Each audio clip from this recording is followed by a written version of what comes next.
Ruku, kemudian i'tidal, kemudian sujud, kita lihat, tahan, berhenti. Ini pakai lutut, boleh ya? Boleh. Masih ingat dalilnya?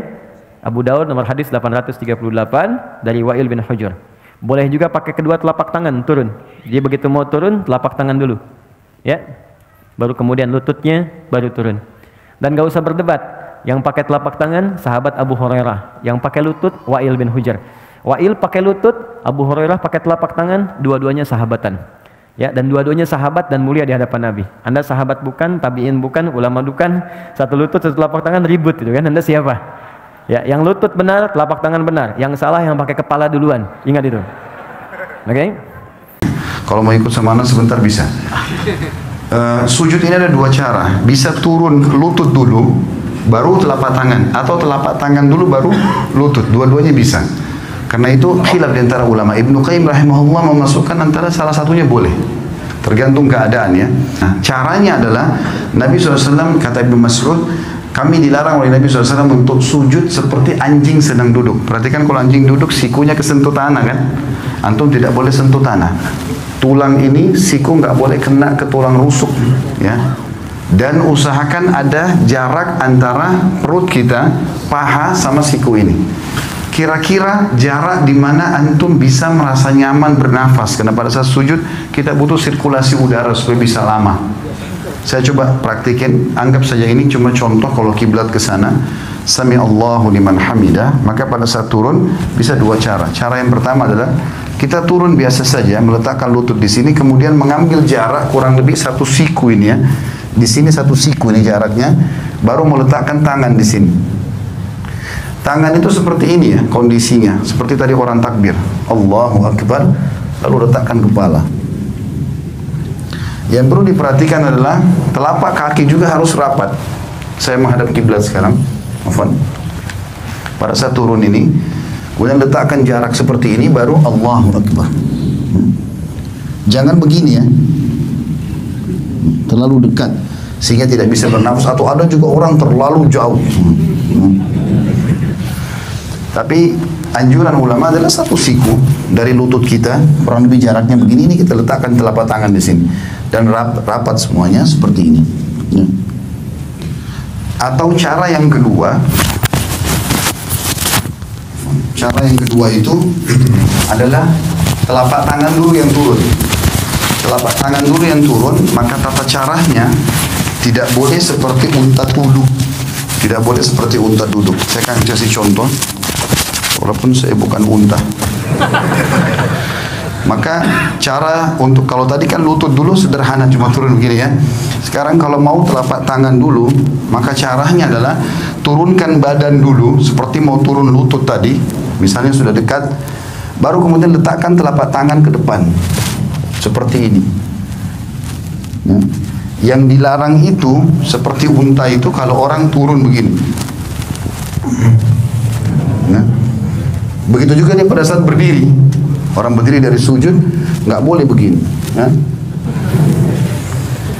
Tetapi dia duduk dulu. Ya. Saya ulangi. Jadi kalau orang turun sujud yang kedua, kita turun seperti agak mendekati tempat sujud, kemudian baru letakkan telapak tangan ke depan, barulah kita sujud ya. Sujud. Oke, tahan sebentar. Mohon izin. Maaf, mudah-mudahan kelihatan. Teman-teman, kata Ibnu Abbas radhiyallahu taala anhuma, umirtu an asjuda ala sab'ati azamin. Aku diperintahkan sujud dengan 7 anggota tubuh menempel, plus tambahan 1 di hidung. 1 jabhah, kening, ini keningnya menempel. Mohon izin bangkit dulu Mas. Di sini nempel ya. Dan tolong sekatnya ya. Rambut ini sudah bagus, ya sisirannya udah baik. Jadi nggak pakai peci pun nggak apa-apa. Ingat, peci ini bukan rukun sholat dan bukan syarat sholat. Ya, peci ini adalah penutup ketika rambut terlampau menutupi bagian kening sehingga menghambat kita sujud. Jadi kalau memang sudah nggak ada rambutnya, nggak apa-apa, nggak usah pakai peci pun, nggak ada masalah. Ya, atau kalau mau pakai peci pun nggak ada masalah, silakan. Ya, jadi dan yang paling penting itu nggak ada penghalang yang langsung menghalangi rasa sujud. Kecuali hal yang ringan. Kalau ringan itu seperti mukena untuk perempuan, ya. Atau misalnya kain tertentu seperti sejadah, boleh sepanjang nggak terlampau empuk. Awas, ingat, saya ingatkan. Nabi melarang kita sujud di tempat sujud yang terlampau empuk seperti bantalan. Ada sejadah sekarang kelihatan mewah, tapi sebetulnya nggak bisa di tempat sujud. Oh, okay. It's happening, you know. Oke. Nah itu nggak bisa, dilarang oleh Nabi. Kenapa? Karena nanti akan menghambat menempelnya kening dengan sempurna. Nah nanti kata Nabi, idza sajadta famakin sujudak. Kalau engkau sujud, tempelkan dengan sempurna sehingga terasa ada penempelan antara kening dengan tempat sujud. Dan sekarang ketika diteliti secara ilmiah ada titik God spot di sini. Itu enak. Jadi kayak kita tuh kayak sujud itu kayak mengalir ke puncak ke dalam kepala kita, ke bagian yang tengah ini. Dan biasanya kalau awal-awal belum sempurna itu agak pusing dulu awalnya. Setelah itu nikmat. Ya, itu yang pertama jabah. Dan ini mohon izin, jangan sampai berdoa dulu sebelum yang 7 ini sempurna.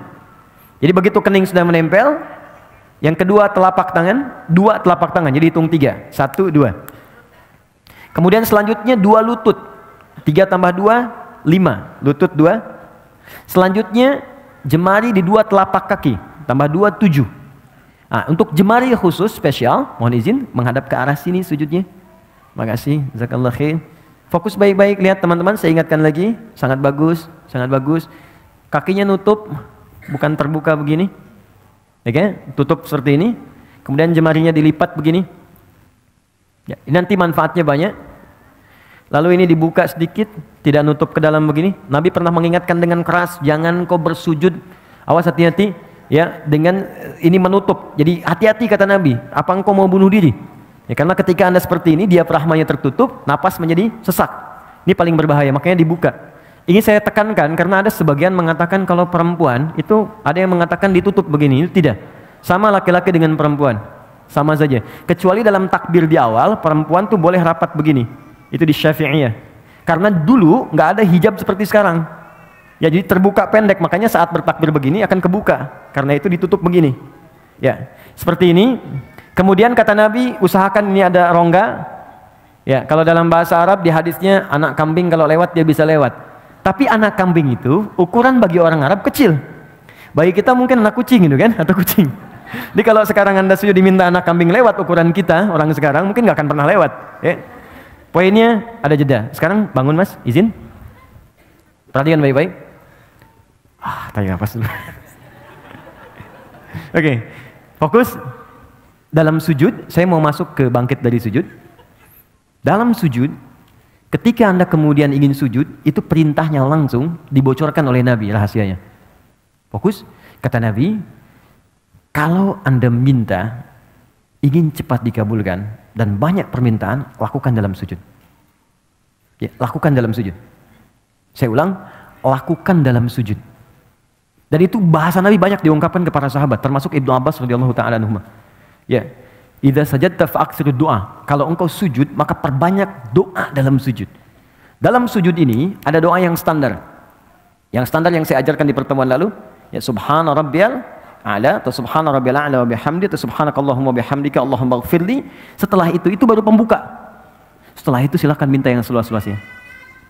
Ada yang di rumah tangga kebutuhan, minta. Dan enggak perlu dilafadzkan dalam hati kita. Ya Allah sayangi suami saya, ya Allah sayangi istri saya, ya Allah berkahi keluarga kami, ya Allah cerdaskan anak saya, ya Allah terima ya Allah kebutuhan, ya Allah orang tua saya sayangi, ya Allah jika mereka telah wafat lapangkan kuburnya, ya Allah jika anak saya mendahului saya sayangi ia, jadikan dia sebagai pangeran-pangeran surga, putih-putih surga. Karena sementara itu tertukar, ada yang ayahnya wafat duluan, ibunya duluan, ada anaknya dipanggil duluan. Nabi pernah berita gembira pada seorang ibu yang mengandung, tiba-tiba ketika melahirkan anaknya wafat. Ibu itu bersedih, lalu turun sebuah kalimat yang sangat indah. Dia sudah menjadi bidadari dan pangeran di surga. Kenapa engkau orang tuanya mesti bersedih? Dan kalau orang tuanya benar, beramal dengan sempurna, maka anak itu akan menghijab dia dari neraka. Itu tabungan yang sangat indah. Ada orang tua mendidik anak sampai dewasa dan belum sampai level itu. Anda dikasih hadiah duluan gitu. Di bahasa nabinya begitu, kamu saya kasih hadiah, kenapa kamu bersedih? Dan semua orang akan wafat sesuai dengan ajalnya. Ima sekarang atau besok. Kamu menangis pun tidak akan menghentikan ajal dia tiba. Tapi engkau berjuang, engkau mengandung, engkau berdoa, dan engkau menginginkan anakmu baik, aku kabulkan. Dan dia akan menghijab engkau sampai di akhirat. Cuman jangan sampai engkau berpisah dengan dia. Anakmu sudah fitrah baik, engkau berbuat maksiat. Makanya orang tua yang menjaga kesolehannya, Walaupun misalnya nggak sempurna seperti orang lain, nggak hafal Quran. Banyak sahabat Nabi nggak hafal Quran, nggak rajin tahajud. Dia mengerjakan sholat fardu, dia mengerjakan sholat sunnah, mencoba lebih baik lagi, semampu dia lakukan. Kemudian dia wafat, dan dia punya tabungan itu. Maka kata Nabi, anak itu akan menghijab dia dari neraka. Ya, Islam itu kadang dibacanya pakai dalil gitu dan pakai jiwa. Kalau iman kita ikuti, maka akal akan mengikuti itu. Nah, yang paling menarik minta dalam sujud. Jangan sia-siakan. Makanya Nabi itu lama sujudnya. Banyak orang salah persepsi, mengira sujud terakhir yang paling lama, yang hanya lama. Padahal setiap sujud itu lama. Cuman yang terakhir itu kenapa lebih lama? Karena Nabi itu rindu menuju sujud berikutnya. Menunggu sujud berikutnya itu lama, Bu. Ya, karena waktu sholat yang berikutnya itu harus ditunggu. Gini, Anda sedang mencintai seseorang, berpisah beberapa saat kan nunggunya lagi lama kan? Anak mau pergi nih, kita sangat mencintai anak kita. Dan dia baru kembali pekan depan, nunggunya lama kan? Makanya di bandaranya tungguin. Sampai pesawatnya naik, diliatin. Garudanya udah terbang, padahal naiknya pakai Emirates sebenarnya kan? Diliatin, sama Nabi itu tidak ada puncak kerinduan kecuali saat sholat ketika menghadap Allah. Makanya sujud terakhirnya lama karena beliau mengharapkan perjumpaan sujud kembali. Nah, untuk kitanya doa yang diperbanyak. Tapi ingat, ini pengantar kepada duduk di antara dua sujud. Saya akhiri pengantarnya. Sujud bukan sekedar meminta kita untuk berdoa, tapi itu adalah puncak kepatuhan yang paling dalam sebagai ikrar komitmen kita kepada Allah, supaya kita benar-benar patuh dalam hidup ini dari ujung kepala sampai ujung kaki.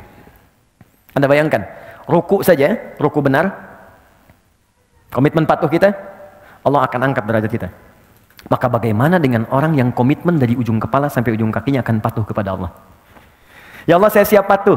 Saya akan gunakan mata saya untuk melihat apa yang Engkau perkenankan saja. Yang tidak Engkau perkenankan, saya tidak akan lihat. Tunduk, sujud. Patuh.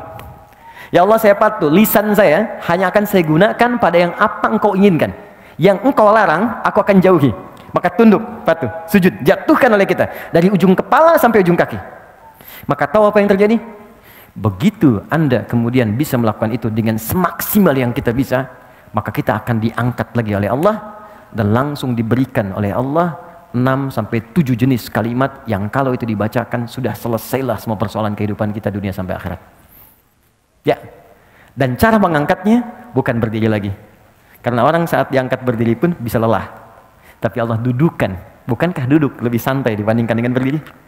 Maka orang setelah sujud, bangkitlah dia dari sujudnya, tidak langsung dia berdiri, tapi diminta duduk di antara dua sujud itu. Perhatikan, sujud, silakan, Mas.